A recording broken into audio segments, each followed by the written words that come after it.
zdarzyło wam się włamanie? Wiecie, takie do domu, do piwnicy, może ktoś wybił wam szybę w samochodzie. Jeśli tak się zdarzyło, to prawdopodobnie dosyć dobrze to pamiętacie. Chciałbym, żebyście sobie teraz przypomnieli te uczucia, które są w tym momencie, mimo że to pewnie nie jest specjalnie miłe. Ja też miałem kiedyś włamanie. Pamiętam włamanie do domu, pamiętam włamanie do piwnicy, ktoś wybił rzeczywiście szybę w samochodzie. Ale najbardziej pamiętam, kiedy w wieku 30 kilku lat uświadomiłem sobie, że ktoś od dłuższego czasu włamuje mi się do głowy, do mózgu konkretnie.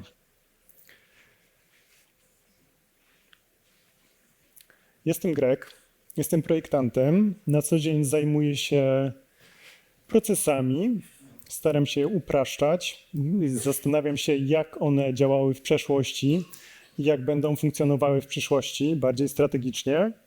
A żeby to osiągnąć, będzie problem, nie ma koloru czerwonego. To jest czerwony. On będzie przewodnikiem po tej prezentacji.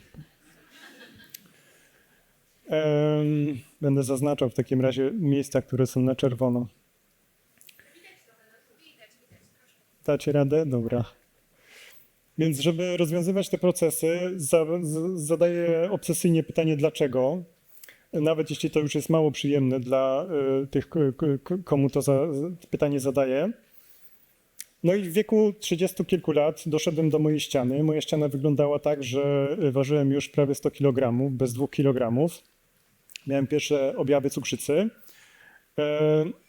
No i zacząłem się zastanawiać, dlaczego tak jest, dlaczego ja nie kontroluję swojego umysłu, swojego ciała, czy już jestem tak, że tak powiem, zdegenerowany, żeby moje życie następnie jakby odbywało się tylko na lekach przeciwcukrzycowych. I o tym mniej więcej będę dzisiaj mówił. Jak zauważyliście pewnie, nie jestem takim do końca projektantem, bo nie jestem grafikiem, nie jestem, a chciałbym być, tak w skrytości serca.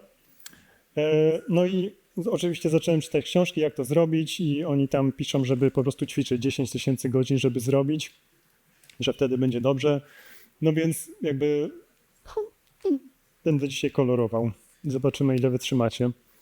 Tutaj na poprzednim slajdzie, nie wiem, czy docenicie ten łom. On miał symbolizować włamanie, jest w 3D. Mam nadzieję, że dobrze mi poszło. O, tu jest czerwony. O, tak super. Jak czerwony z białym się łączy, to widać.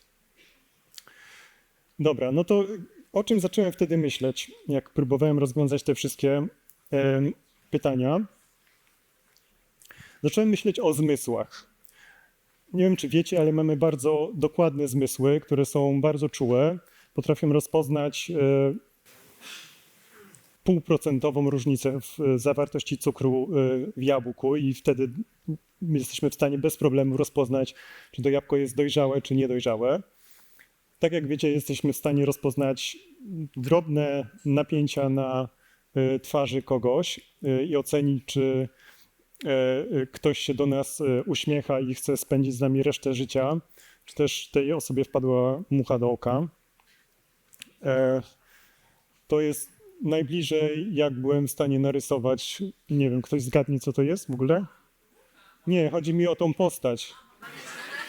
To właśnie, no, mniej więcej tak to u mnie wygląda. No i oczywiście jesteśmy super elastyczni, dostosowujemy się do wszystkich środowisk, jesteśmy w stanie wychodzić na wysokie góry, gdzie w ogóle nie ma tlenu, latamy w kosmos, wszyscy to wiedzą, tak? No ale skoro jesteśmy tacy fajni, dlaczego jest tak źle? To jest główne pytanie dzisiejszej prezentacji.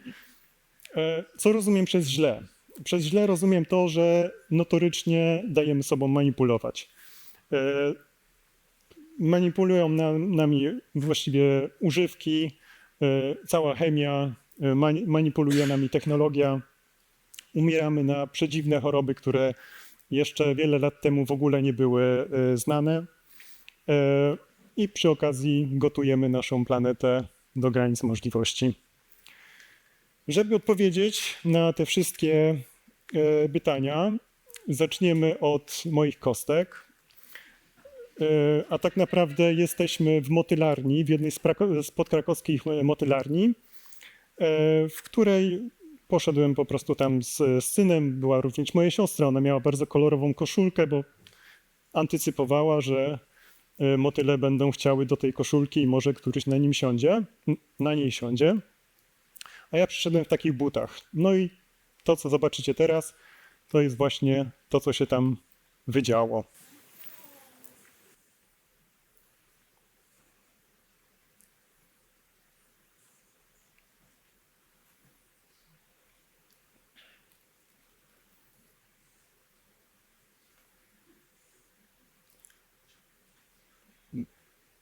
Jak myślicie, co się tu dzieje? Bardzo dobrze. Wspaniała intuicja. Motyl pomylił moje buty z samicą motyla. I po prostu startował do moich butów. I teraz dochodzimy do najbardziej filozoficznego pytania na świecie. I tu będzie quiz. Czy Julian, bo tak go nazwałem, bo to jest ten gatunek motyla, czy on mógł zignorować mojego buta, który pojawił się w tej motylarni? Ktoś podniesie rękę, że mógł zignorować? Nie mógł? Kto podnosi, że nie mógł? Dobra. Nie rozwiążemy teraz tego, ale może wydedukujemy. Jak działa motyl? Motyl działa tak, że motyl ma geny. Dla osób, które pominęły lekcję biologii w podstawówce, tak jak ja, geny to jest kod. Z tego kodu zbudowany jest zarówno głowa motyla, jak i jego całe ciało. W genach zapisane są instynkty, czyli ify w kodzie. Jeśli coś się wydarzy, motyl musi zareagować w określony sposób. Potem następuje myślenie. To nie jest takie myślenie jak u nas, ale mniej więcej chodzi o jakąś komputację, jakieś mielenie, z którego wychodzą uczucia, czyli sygnały, które dają znać temu motylowi, że on musi działać. Musi wystartować w tym przypadku do moich butów. Ale są jeszcze 3 motywatory, które posiada taki motyl. Pierwszy z nich to szukanie przyjemności. Jak łatwo się domyślić, jest to jedzenie i seks. Nie wiem, czy ktoś użył już tego słowa dzisiaj? Chyba nie. Jestem pierwszy. Drugi motywator to unikanie bólu i nie chodzi tylko o to, żeby nie wylądować w paszczy jakiegoś zwierza, ale też, żeby przemieścić się na przykład z ciepłego do zimnego środowiska, jeśli się w nim nie odnajdujemy. Motyl się nie odnajduje. I trzeci bardzo ważny element, czyli oszczędzanie energii. Motyl nie lata po prostu gdziekolwiek, szukając swojego jedzenia, tylko leci do najbliższego kwiatka i tam sobie wcina. Bardzo chciałem użyć słowa trajektorię też w trakcie, więc wymyśliłem się taki przykład z ćmą. Nie wiem, czy wiecie, jak działają ćmy. One działają w ten sposób, że one nawigują na najjaśniejszy punkt na niebie. W związku z tym, jeśli niebo jest normalne, świeci się księżyc, one wiedzą, gdzie lecą i są w stanie wrócić i są bezpieczne. Ale jak zostawimy zapaloną lampę, rano znajdziemy pod lampą całą masę nieżywych ciem. I teraz co możemy dowiedzieć się z tych 2 przykładów, tych latających stworzeń? Mianowicie one myślą i czują, że osiągają biologiczny sukces. Myślą, że lecą w dobrym kierunku, tak jak w przypadku ćmy, ale tak naprawdę są w procesie autodestrukcji. Zmieniając ich środowisko naturalne, czyli wprowadzając mojego buta do naturalnego, znaczy motylaria nie jest niczym naturalnym, ale wiecie, o co chodzi, tak? To jest taki stymulator, że gdyby mój but został w tej motylarni na noc, czy na tydzień, czy na 2, prawdopodobnie tam zakończyłoby się życie genetyczne tych motyli. Przejdźmy teraz do człowieka, bo jesteśmy pewnie zainteresowani, jak to u nas działa. Zanurkujemy do żołądka. Żołądek ma 3 czujniki. Pierwszy to czujnik dotyczący rozciągania, drugi to oczywiście kaloryczność, a trzeci składniki odżywcze. Jeszcze popatrzymy sobie na... Oczywiście poziomów nie widać. Widać troszkę. Spróbujmy prześledzić sobie trzy przypadki, kiedy napełniamy nasz żołądek poszczególnymi rodzajami jedzenia. Po pierwsze, ładujemy tłuszcz. Żeby osiągnąć 300 kilokalorii, zapełnimy to 6 łyżkami tłuszczu. Nie jesteśmy syci, nie mamy wartości odżywczych, bo tłuszcz ich po prostu za dużo nie ma. Prawie w ogóle. Jeśli zapakujemy do żołądka 300 kalorii w formie jednego hamburgera, czyli przetworzonych węglowodanów, taka sama sytuacja, troszkę więcej jedzenia, ale sytości nie poczujemy. W momencie, kiedy zaczniemy używać naturalnego jedzenia, do którego zostaliśmy zaprojektowani, nasze czujniki, do którego zostały zaprojektowane i na przykład wrzucimy do żołądka 10 marchewek, sami rozumiecie, że on jest wypchany i ta sytość się wtedy zaczyna pojawiać. Mam tutaj również wykres, który... to jest właśnie gruba czerwona linia, której nie widać, jest cienką żółtą linią, ale chyba wiecie, gdzie ona jest, która pokazuje na tej skali, gdzie kończy się nasze naturalne jedzenie, do którego jesteśmy zaprojektowani. Czyli warzywa, owoce, ziemniaki, rzeczy nieprzetworzone, bez cukru i soli, to są rzeczy, do których jesteśmy zaprojektowani. Na początku oczywiście jest woda, która ma 0 kalorii i błonnik, a z drugiej strony mamy na najbardziej ekstremalnej sytuacji to są oleje, które mają najwięcej kalorii, najbardziej przetworzone, najbardziej kaloryczne jedzenie. W środku wszystko, co lubimy, tak? Lody, sery, cukry i tak dalej, nabiał. Na fioletowo są takie rzeczy, które teoretycznie są zdrowe, ale są strasznie kaloryczne, więc jeśli ich powinniśmy używać, to w bardzo niewielkich ilościach. No i wprawne oko pewnie zauważyło właśnie tutaj cukier i oleje i wszyscy pewnie kojarzą, że to są rzeczy, które z grubsza nie są dla nas niczym dobrym i staramy się tego unikać. Ale jest taka substancja, której nie było na tej skali i to jest sól. Sól jest podstawową rzeczą, którą musimy sobie zapewniać w diecie, bo inaczej po prostu umrzemy. Ale tak się składa, że sól występuje w naturalnych proporcjach dla naszego organizmu i dla naszych czujników w warzywach i owocach, czyli w tych rzeczach, które pokazałem w zielonej strefie. No i teraz spróbujmy sobie przerobić taki eksperyment myślowy, że mamy dwie miseczki ryżu. W jednej jest ta sól, a w drugiej nie ma. No i jeśli zaczniemy jeść tą miseczkę ryżu bez soli, to gdzieś po kilku łyżkach okaże się, że występuje takie zjawisko, które się nazywa blech. Tak? Czyli po prostu przestaje nam to smakować zupełnie i po prostu nie chcemy tego jeść, tak? Bo wszystkie nasze czujniki mówią enough is enough, tak? A jeśli mamy ryż z solą, to uczucie też się pojawi, ale dużo później. Prawdopodobnie zjemy całą miseczkę i kawałek jeszcze następnej. No i dlaczego tak się dzieje? Dlatego, że nasz mózg czuje, że ta sól jest czymś dobrym, bo to jest super normatywny stymulant, czyli coś, co występuje naturalnie w roślinach i w rzeczach, które powinniśmy jeść i do których jesteśmy zaprojektowani do jedzenia, ale tutaj występuje w skondensowanej, nienaturalnej formie. Dobra, przejdźmy teraz do rzeczy, które pewnie bardziej Was interesują, czyli do rzeczy związanych z technologiami. Ale żeby do nich wejść, musimy najpierw popatrzeć na te kropki. Ich jest tutaj 10 000. Bardzo się starałem, nie liczcie, bo mogłem się pomylić o kilka, ale one symbolizują nie piksele, jakby się mogło wydawać, tylko pokolenia. To jest 10 000 pokoleń wstecz, czyli jakieś 200 000 lat naszej ostatniej historii. Pierwsza kropka to jest jak pojawiliśmy się w Afryce, no dokładnie 200 000 lat temu. A ostatnia kropka to jest ten moment, kiedy Steve Jobs prezentuje iPhone'a. Więc możecie sobie wyobrazić, gdyby to był model AI, bo jeszcze nie powiedziałem dzisiaj tego słowa, chyba wypada, to gdybyśmy trenowali jakiś model AI i trenowali go na takim zbiorze danych i mielibyśmy na końcu kropkę, to wiadomo, że ten model nie będzie sobie radził z tą kropką, tak? Bo jakby tutaj nie ma żadnej wiedzy. na czym był trenowany ten nasz model, tak? Te kropki, co tam się wtedy działo? No żyliśmy sobie w grupach między 50 a 150 osób. Jak mieliśmy strasznie dużo szczęścia, to spotkaliśmy w ciągu całego naszego życia 200 do 1000 osób. Teraz to już w podstawówce dzieci pewnie mają więcej znajomych. Ale wtedy połowa dzieci umierała do 10 roku życia, więc jakby nie było wesoło.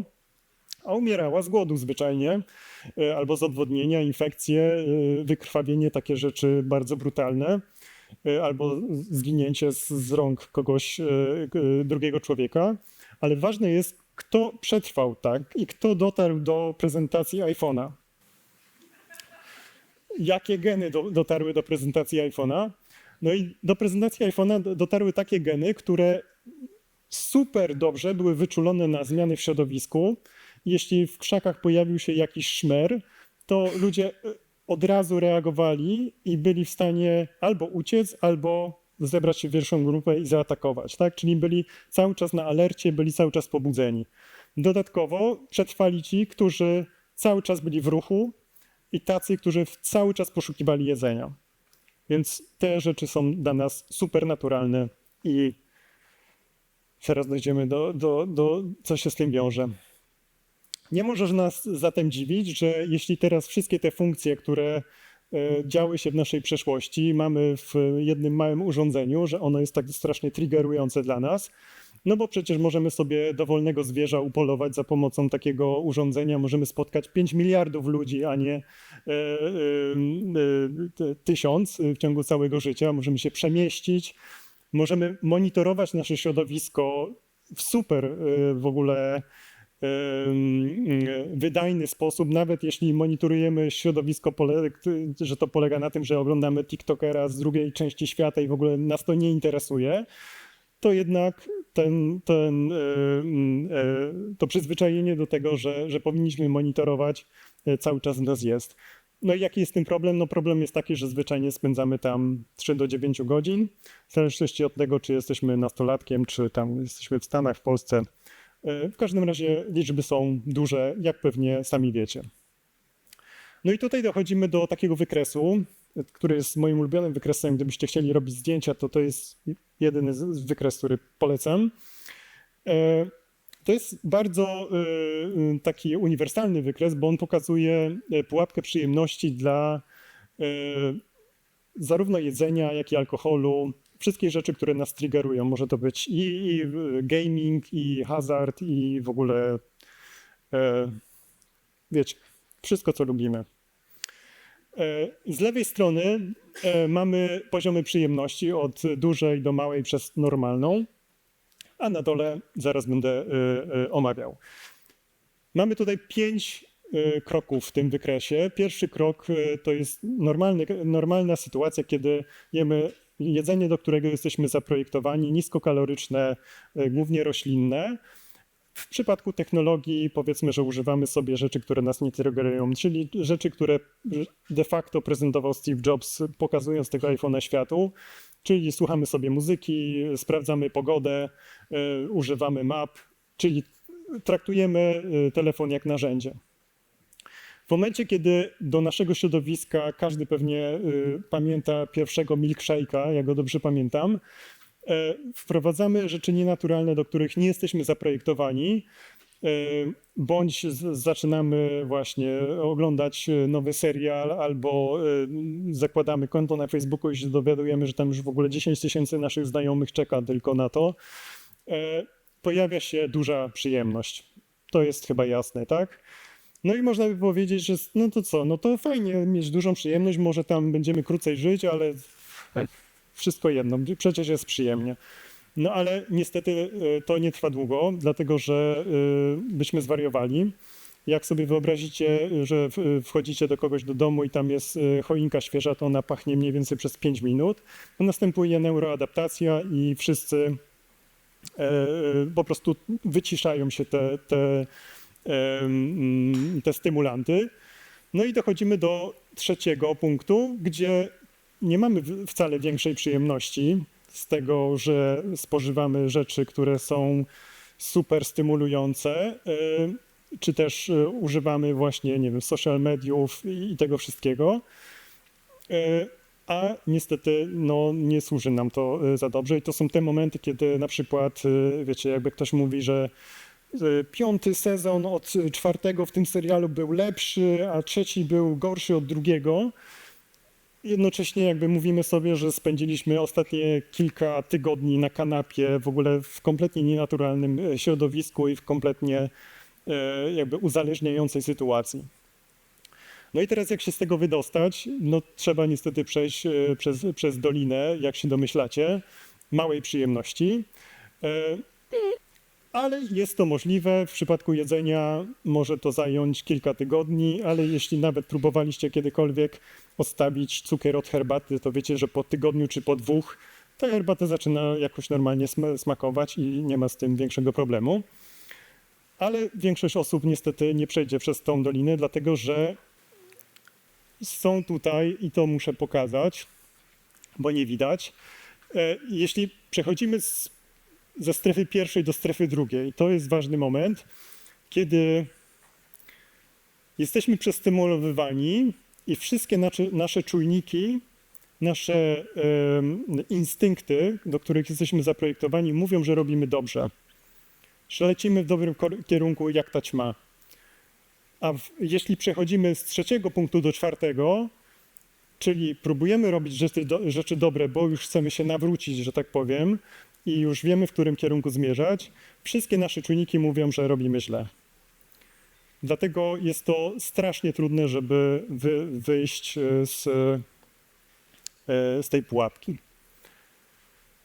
Nie będę was straszył tutaj, bo już Agnieszka to zrobiła za mnie, ile tam wody, że ten hamburger to 2500 litrów wody, to są w ogóle jakieś straszne rzeczy, że w ogóle ten system jedzeniowy jest strasznie nieefektywny, bo z 80% powierzchni produkujemy zaledwie 20% kalorii, bo to wszystko przepuszczamy przez krowę, która potem ląduje na naszej pizzy. Więc w ogóle jest to, no, to są statystyki, przecież to nikogo nie przekonuje.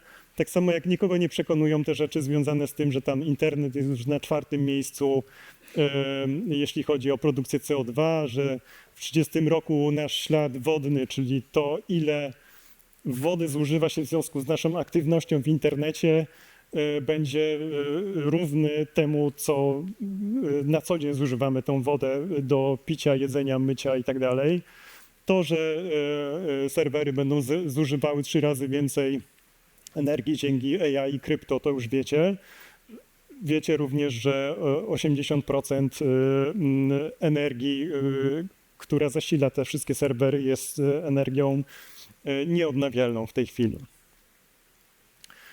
Ale tak jak powiedziałem, statystyki moim zdaniem są nieprzekonujące, więc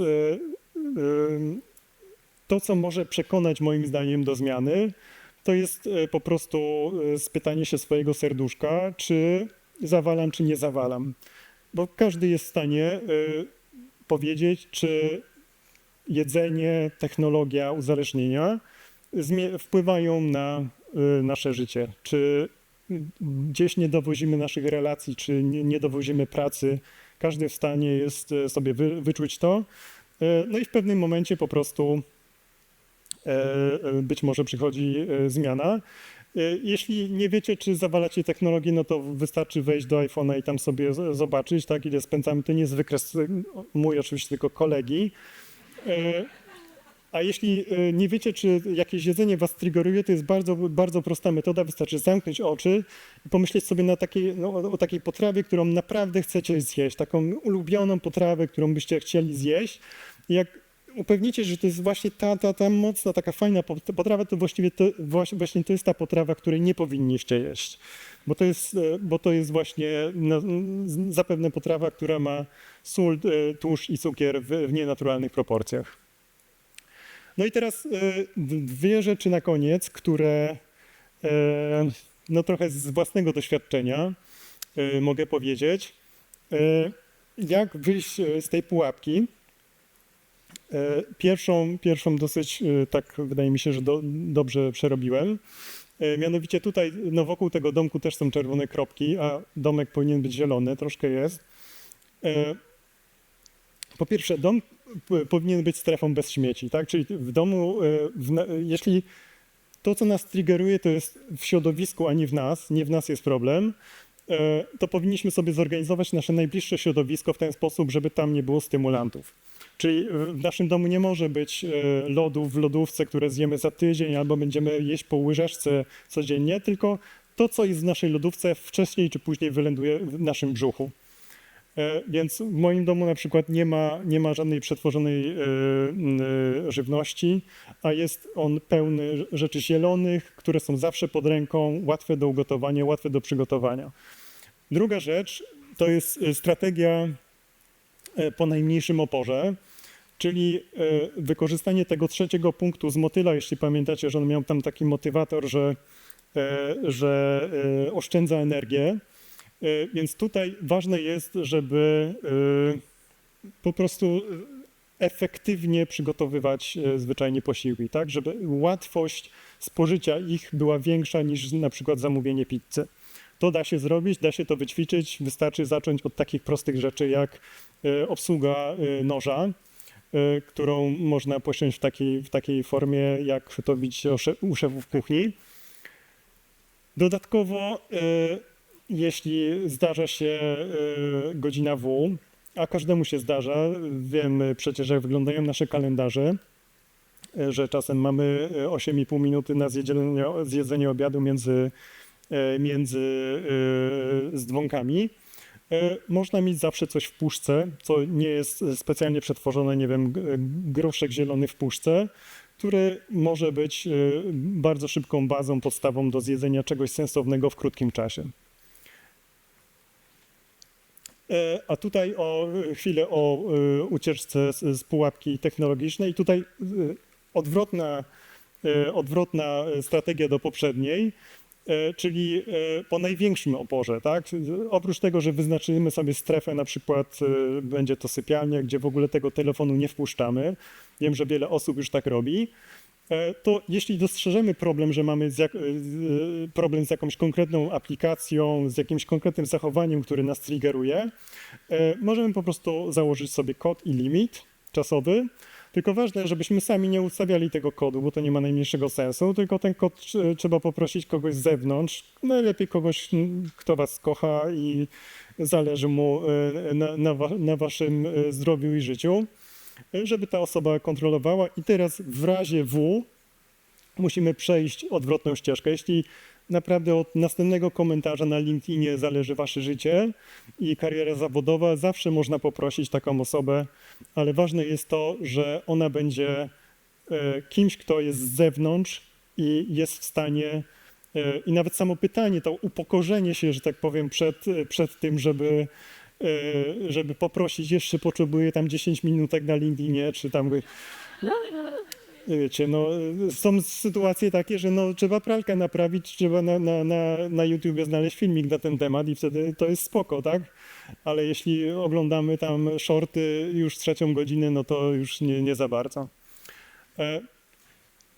No i kończąc, tutaj znowu jest ta ściana, którą pięknie narysowałem. Jeśli kiedyś dojdziecie do ściany, czego wam nie życzę, ale jestem prawie pewny, że gdzieś się to wydarzy. W którejś dekadzie życia dojdziemy do ściany, bo po prostu nasze środowisko no, nie sprzyja, no, najprościej mówiąc. To bardzo bym chciał, żebyście pamiętali o tym, że to nie jest nasza wina.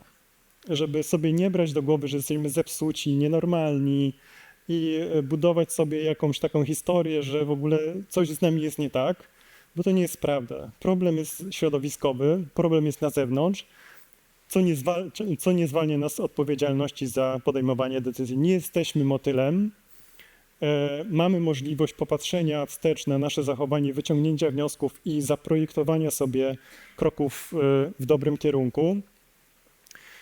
A tą odpowiedzialność można brać na przykład za sen, śpiąc na umór, jak każde normalne zwierzę, jedząc rzeczy, które są naturalne dla nas i które rozpoznają nasze czujniki, ruszając się, jakby od tego zależało nasze życie, I jak zostanie wam trochę czasu w dobie, to można coś tam popracować. Zielona ziemia, która tutaj jest na samym końcu, ona się wtedy uśmiecha na zielono. To jest pierwszy raz. Bo wtedy, kiedy zaczniemy kontrolować nasze odruchy, nasze rzeczy, które nas triggerują, które nami manipulują, w magiczny sposób bardzo wiele problemów świata się zacznie rozwiązywać i Ziemia będzie szczęśliwsza. Ja idźmy, dziękujemy.